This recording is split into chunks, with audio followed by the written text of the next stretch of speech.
Hi and welcome to Cooking from Scratch. In this video we're going to be making chocolate rugelach. So to begin we need 1 stick of butter that's been softened at room temperature, as well as an 8-ounce block of cream cheese that's also been softened at room temperature. And to that we're going to add 2 tablespoons of regular white sugar and 1 tablespoon of brown sugar. I'm going to cream these together until the sugar and the butter and the cream cheese are nicely combined.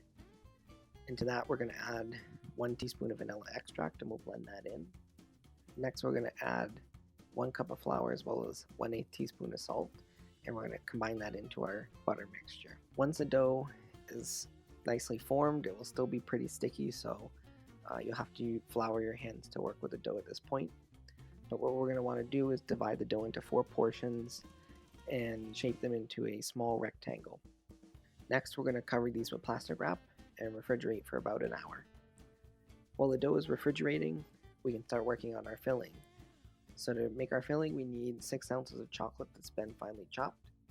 And to that we're going to add a tablespoon of sugar, a tablespoon of brown sugar, 2 tablespoons of cocoa powder, and 1 tablespoon of espresso powder.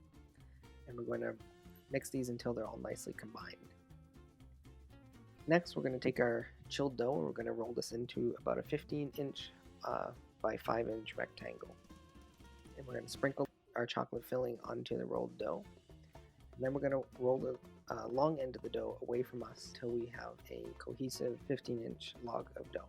Next we're going to cut the dough into about 1.5-inch pieces, and we're going to top them with a little bit of cinnamon sugar mixture. So I just used about 2 tablespoons of sugar and a dash of cinnamon combined in here. And we're going to bake these cookies for 20 minutes at 350 degrees. And here's the finished product, chocolate rugelach.